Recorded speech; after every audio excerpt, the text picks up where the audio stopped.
Welcome, everybody, to another great episode of Real Life Matters. Of course, I am your host, DBoss, and I'm just hoping you're watching me from Monday to Friday, weeknights at 10 p.m. Eastern Standard Time to 12 a.m. Eastern Standard Time is where I come on CareVision, and we're in 28 different countries, including London, UK, all through the Caribbean, also through the United States of America, through the various cable networks that are on the eastern coast, I believe. And if you're in Canada, you can watch me on Bell 5, channel 658. You just don't have to only watch me. They got a lot of other wonderful programs on CareVision. And in case you've missed that, you could catch us on my YouTube channel, which is DBoss Networks. You subscribe, share, all the wonderful things you got to do. So you can watch it at all the wonderful guests that I've interviewed at your own time and perusal. All right, so we have from our sponsor a thing, but I'm hoping everybody's doing their 15 minutes of laughing every day, because that's something that's going to keep you healthy. That's something that's going to keep you all the endorphins off of your body. You're going to release those. It's going to keep your blood pressure down. If you have to warm up for any entertainment, or if you're acting, if you're doing something, you can warm up your voice, your voice and yourself, and it's healing if you laugh 15 minutes a day. And if you say, oh, I don't have anybody to laugh with, well, you could just turn on something funny and watch, or you could just call somebody you know that you could laugh with. And if extreme cases that you can't find anybody, then they do have, yes, laughing classes. So I hope people don't have to go to that extreme. And also, laughing tones your abs. I don't mean you stop going to the gym, but it can assist in keeping your, that midsection area a little bit down. All right. So we're going to hear a little tip from one of our sponsors, which is Vital Steps to Vital Health, and from Joanne James. And we'll be right back with our special guests. Welcome to your vital steps to better health and fitness. I'm Joanne James. Today we're going to talk about the effects of no exercise on the muscles. Many people are spending a lot of time sitting at their desk and not exercising, as well as the internet has taken people out of the exercise realm and into sitting down and playing games on their phones.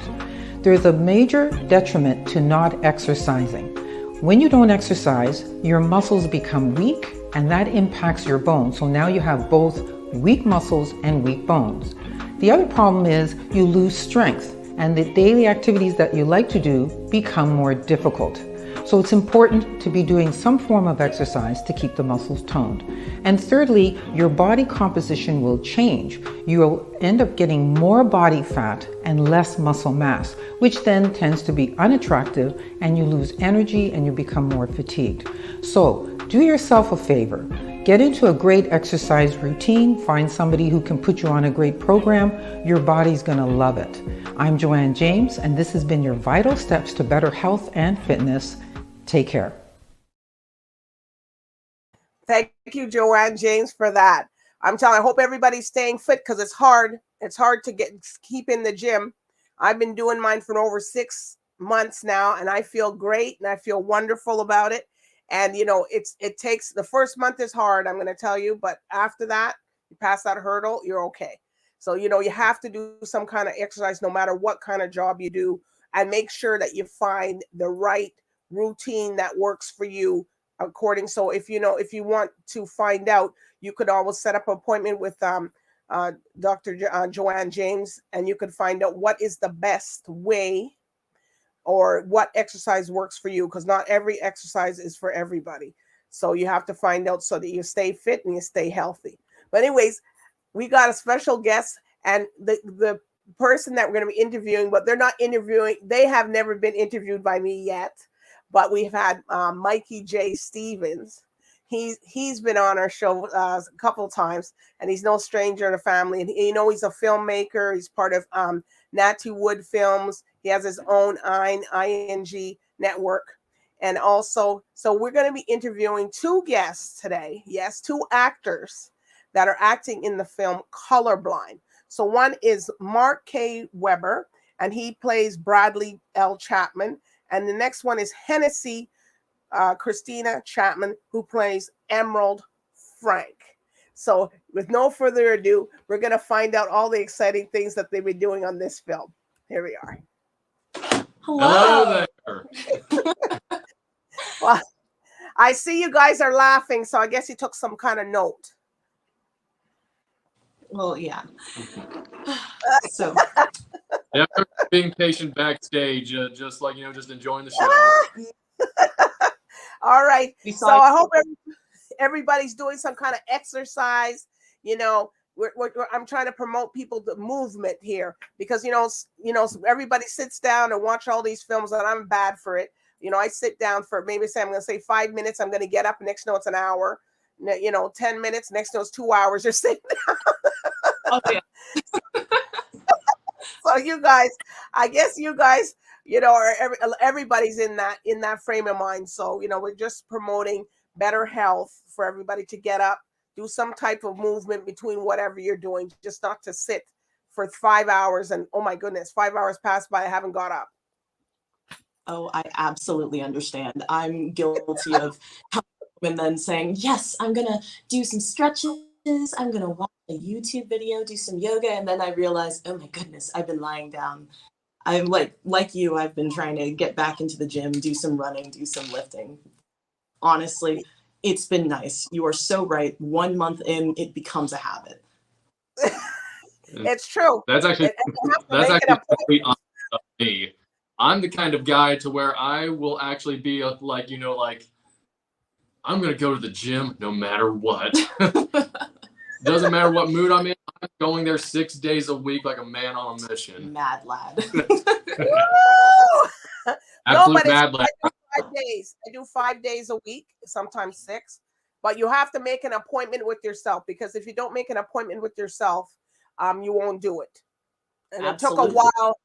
It took a while to figure out the time that you make an appointment. So mine's like early afternoon. So I go, and then it took a while because people were, oh, we need you to do this. Hold on. Hold on. I can't do it right now. So, and then it also encourages a lot of other people. So, you know what? I'm going to come and work out too with you. Mm-hmm. So, it's good. And, because a lot of people just sitting down and they're not doing nothing. And, and even if our careers are professional actors, you still have to keep in shape, and you guys are actors. So, and I hope you're doing your laughing. I guess you didn't know laughing tones. We don't have to get Mark, though. It's very important. Laughter is food for the soul, you see. I'd just say laughing is a good time. That too.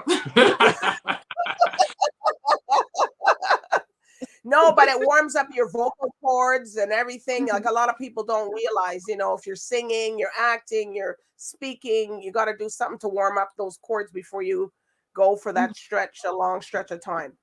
All right. So you guys are with the Mr. Famous producer there, filmmaker. And you guys, so tell us, I guess I can, let me see who will go first. Okay, we'll see Mark. What got you wanting to do acting and stuff like that? What made you say, okay, you know what, I want to be an actor? It was really like something that started like several years ago. It was actually the summer of 2018, and I just got into fitness for the first time in my life. I've been weightlifting for over a year, and I just kind of thought you know what? I'm just gonna be real honest with you, ma'am. I just saw how good I looked looking at myself in the mirror, and I'm thinking, you know what? I could be a Marvel superhero or be on the cover of a magazine. I'm gonna go for acting. But that's also that's half the reason. That's half the reason.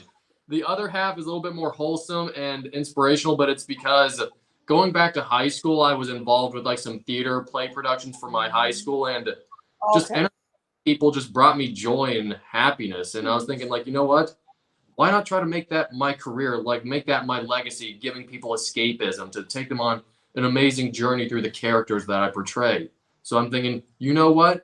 I know the path ahead is going to be very difficult, but it makes me happy. So therefore it's worth it. Okay. So was anybody in your family did acting, or you're the first one? I am the first one to break the mold. Everyone else was very traditional, like as soon as high school's over with, you've got two options, either military or college. That's it. And I'm thinking, you know what? It's time to break tradition. I'm going to go do something that's going to be the first one in my family to do it. All right. So, you know what? I missed the step here. At Real Life Matters, we like to know everybody's what's their background and their cultural background. So you could tell us, Mark, and then you could answer the question after. Emerald. Yes. Okay, go ahead, Mark. What was the question, ma'am? Oh, what's your cultural background? My cultural background, I am just a normal, strong, courageous head, like, very confident, like, white Caucasian male. I just know one life and I'm going to go for it. All right. Well, we didn't know if you had indigenous, you don't know, everybody are coming from the Caribbean, but it's okay. It's all good. All right. Nope. Now, Emerald, go ahead. Tell us where you come from and then what got you to do acting. Hiya. So my mom's from Tennessee, but like my dad is from a country in South America called Guyana. So Guyanese. Okay. Yes. But a lot of people say that I look Nigerian. So I meet a lot of Nigerians that are like, yeah, no. And I'm like, oh, okay, cool. Maybe. Okay. If you want to pay some coin, you'll be Nigerian. They've been very kind to me, so I love them all. Okay. What got me into acting? I've always my family has always said I've been rather dramatic. So like they were like, yes, this is the daughter who will go into acting, yada yada. And I'm just like, no, I won't, blah blah blah, dramatic, like rebellious nonsense. I went to school, I'm a student right now, and I ended up in an acting class actually during my undergrad. I ended up doing a bit of theater in my high school. I was working on a couple independent little projects for like fan projects. And I was like, actually, this is pretty cool. I like to write, I like to read, and I like getting into the headspace of characters. So acting was just the next step. And I felt really blessed to meet Mikey J. And hey, now we're here and things are working and I'm trying to give it my all. All right. Okay. So colorblind. Now, without giving away, you can give away some. So what is your role and what are you acting and who are you portraying in colorblind? Anyone could go. Mm-hmm. Do you want to start first? I'll start first. So I am playing Bradley L. Chapman. He is the villain of the movie. And I would describe Bradley as like, a tragic character, but with a lowercase t, because at this point in his life, it's no longer like, putting the blame on someone else. He's just someone who is a product of his environment. But as time went on, he failed to embrace empathy and compassion for other people. And as a result, well, he just has to bear the consequences of his actions, which transpire during the events of this movie. Like he's about to lose everything, but he's just so ignorant to the fact that he's basically blind to reality, essentially. Bradley is absolute menace. That's because I made him that way. He's the bad boy. He's the bad boy. I wouldn't even go so far as to say that. He plays it. Bradley could have been many things. He could have been a funny character. He could have been a bumbling goof. But the way that Mark plays this character is so sinister. Mm-hmm. And I personally really like the way that Mark plays the character. Mark is a delightful goofball in real life. But when he puts on the Bradley pants, it's like, my goodness, you are like, who's that? You say, who's that? Oh, absolutely. It is a marked change. Yes. He is a tragic character with a lowercase t, but my goodness, he's a bad man. He's a bad man.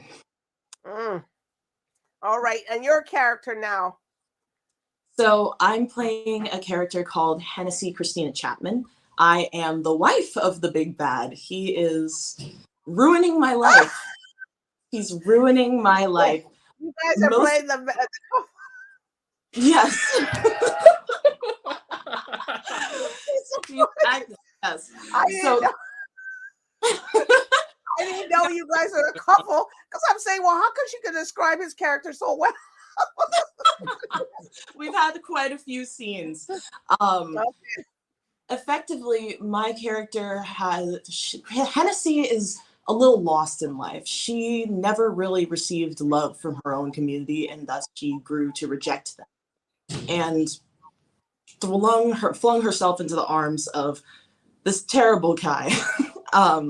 But she's realizing that his effect on her life has been nothing but terrible. He creates so many problems for her, and she has to find a way to escape and love herself and her people and others in general. It's a fun path to watch. So what was the most challenging for you two when you guys to act? Like, what was the more like the most challenging part of your script that you had to like, oh, okay, like we really got to act, but we can't laugh. We got to really look at Mark. And she said no laughing. No, I thought that laughter was good for the soul. Isn't this messing not up? For this question, it's not. I can start. Let her go first. Give Mark a moment. All right. Okay. I guess for my character, Hennessey is one of those people who she can be rather classy, but she also has hands. She has this sense of righteous indignation for certain things, and it puts her on the war path every so often.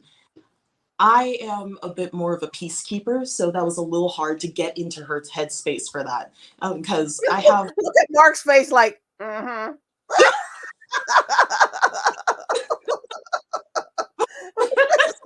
Uh-huh. Yeah, wait till I talk. Oh goodness. I have an idea of what he's about to bring, but we'll see how that's what he brings up. I don't know. It's like, because she does have her moments where it's like she has to be incredibly aggressive with the things that she says. And I'm thinking to myself, like, oh my goodness, the language, oh my, kind of thing. There's one scene where I tear into one of my friends in the movie where she had said something completely out of pocket. And I was so incensed that I went on an entire rant, just tearing her a new one. In real life, I probably wouldn't have done that. I would have taken a slightly different route. So like just me getting into the headspace of the character, I was like, wow, we have to get angry. We have to go in on this girl, this fool. But I would say that was my biggest hurdle with this. Was it aggressive? To be aggressive? To be overtly aggressive, let's say. Oh. I can be. Look at Mark says, I can't wait. I can't wait to talk. Your face speaks it all. All right, go ahead, Mark. We were waiting for you. So getting into character for Bradley Chapman, I can't honestly pinpoint a single instance where it was difficult for me. It's because although I consider myself a good person, I can't call myself that. I can only let God and other people say, like, determine if I'm a good person or not. That's just what I believe. Well, thank you. But the thing is that the more knowledge you have of what's good in life, like what's truly good, you also subsequently have more knowledge of what's truly evil in this world. So I had knowledge of what real evil is, and I wanted to apply that to this character. And of the people who have portrayed Bradley in the past, Mikey J., the director, Lord Michael Stephen Paul, has said on several occasions that my interpretation of Bradley, my spin on the character, is hands down the most sinister and narcissistic version he has ever seen. And it really, added that extra oomph to the character that was just not, that nobody knew was there presently. Not even Mikey knew about it. So it was honestly very easy to get into character. Like me trying to call myself a good guy is like, how can a good guy play such an evil, twisted person so well? I guess it's just something that just came naturally to me. It's like I understood it since day one, and I've not looked back since. And the results have shown people, like the people who have seen, like, of some of the B-roll footage of my character have said they hate my character. But I'm thinking in the back of my head, I'm like, yes, my performance is great. Wow. But yeah, like, it was all just relatively natural for me getting into character for Bradley. Okay. So do you carry that character with you when you leave, or you just leave the character on the set? I drop it as soon as the camera is turned off. I completely just like angry bean face. I become Mark again. This man could never survive if he brought that character out. It's literally like it's kind of like a Jekyll and Hyde type of situation. Yeah. Man. Oh God. Wow. No, because some people, when they throughout the movie, I interviewed a lot of people, actors, and some of them just said they keep the character so they can stay in character till it's finished. You see, I feel like with this character, it's very difficult to like do the full method acting, simply because he's a menace. You can't let this man. But yeah. Okay, so did any bloopers happen? They can tell us a little something funny. You want to feel me? You know what I'm about to say. What she did. Thanks. This is going to be hilarious. Oh God. Y'all ready for a story? We're ready. So there was a scene where Bradley is meeting up with his wife for like lunch, dinner, or something at this this street corner restaurant. Well, while we was like rehearsing getting the B-roll for the footage, apparently, according to Miss Emerald Frank here, she did not receive like the clear instructions for what Michael Stephen Paul, the director, wanted in this scene. And what's supposed to happen is that she's supposed to toss a cup full of ice cold water on me. But the way how filmmaking, movie tricks go is that you're supposed to cheat it a little bit. Like you throw it off to the side so that way it doesn't land on the co-star. Well, for some reason, she decided to throw this water on me when she wasn't supposed to. Oh, okay. And what do you want to say, huh? I have plenty to say on that. Well, then I asked when we were going to throw the water. I was told we are going to do 2 shots from such and such angle. I'm going to move the camera, and then you're going to wet him. And I said to myself, oh, okay. But can I get some clarification? He's like, you got the instruction. I'm like, I got the instruction, but it's like, you can do it. And I'm like, okay. I simply follow the directions, okay? And, oh gosh, the look on Mark's face when he realized the water was coming. This poor man looked so scared. He looked like a wet cat. We're going to throw up the shot again. What do you mean again? You're going to do it again. So during that scene in the footage that is actually used, he looks particularly scared. And well, I guess it's because he knows how cold that ice water was. We were in his truck just drying out his shirt using the truck itself. Using my truck's heater, we were drying off my shirt just to get the shot done that day. I just, You must have really was shocked when that ice cube. Oh, yes. It was cold. Very cold. So cold. It's so sad. It was all your fault. Yeah, whatever. But another funny thing is, too, aside from that, this is something that I improvised and was kept in the movie. But before my line, I actually started, I randomly, in an arbitrary moment, decided to just kick the chair that Emerald was sitting in. And Mikey's like, Mark, what was that? That's brilliant. Do it again. So here we are at this little restaurant, going over this scene over and over, rehearsing it. And he's just kicking the heck out of my chair. This little family is coming back from their little Sunday room. They're coming in for Sunday brunch. And it's this beautiful little black family with all the little cousins, and everyone's just having a great time. They sit in the window right next to us. And you can see these 4-year-olds staring out the window. Why is he kicking her chair? We went over to talk to them later. It's we're so sorry. We're filming a movie. He's not being mean to me. Oh, they were all so very sweet. They're going to come beat you up. You I don't must let have, people do this I to must you. have kicked your chair at least 40 times At by the least time 40 we got done with that times. scene.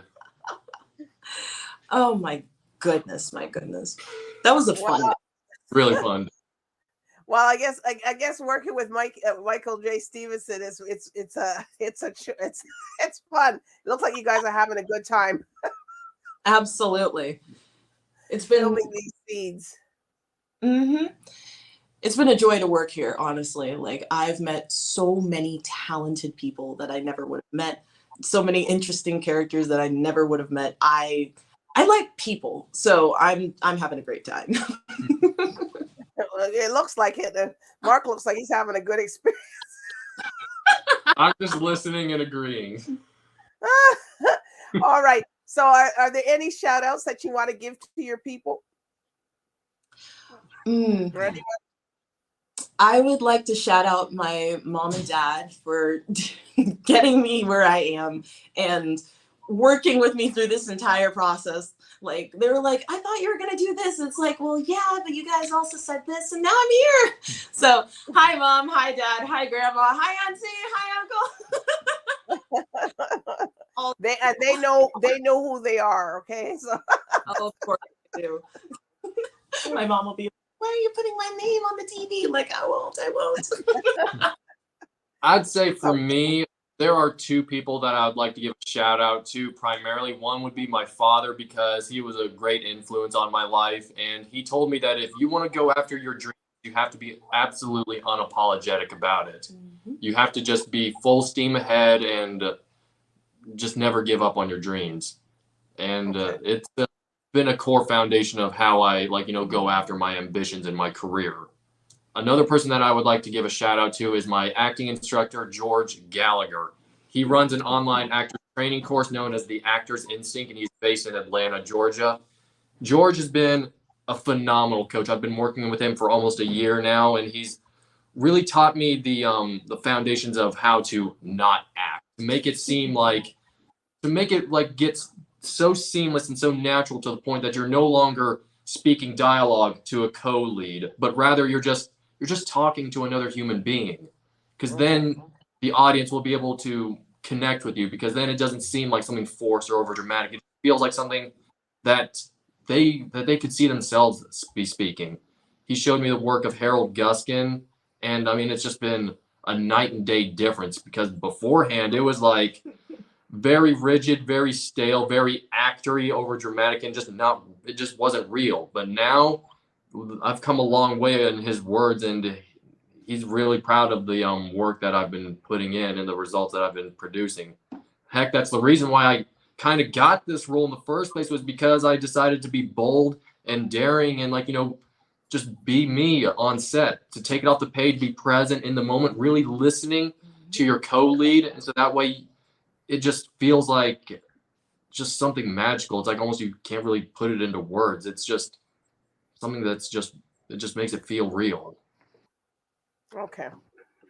So what's up next after the Colorblind? Are you going to be doing something else with Mikey J, or you don't know, or somewhere else? We have a couple things in the works. One in particular actually has me rather excited.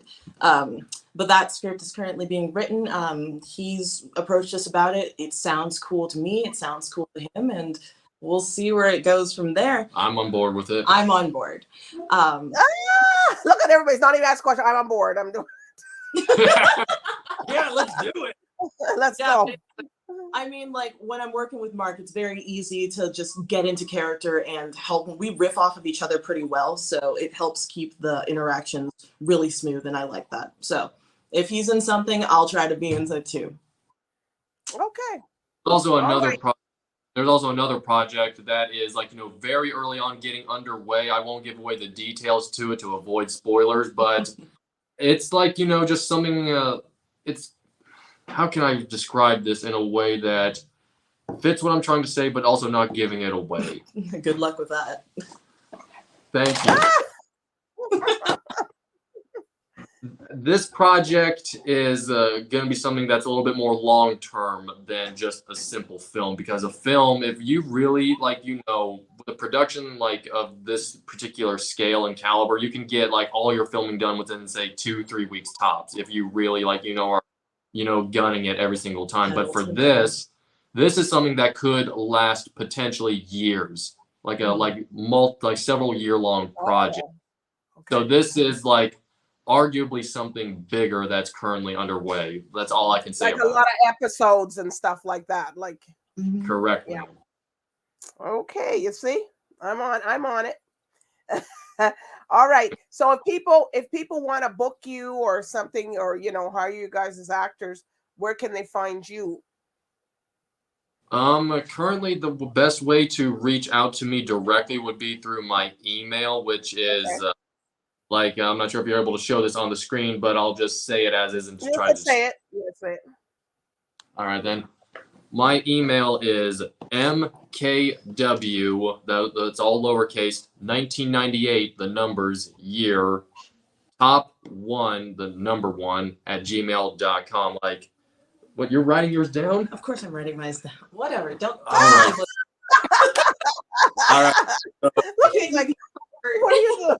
I know, it's kind of, my email's. You have any Instagram? You have an Instagram or anything, or? Yeah, my Instagram, that's probably a little bit easier to, it is M_K_Weber,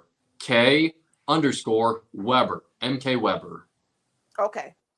And I also have accounts with Backstage and Actors Access if they were to reach out to you.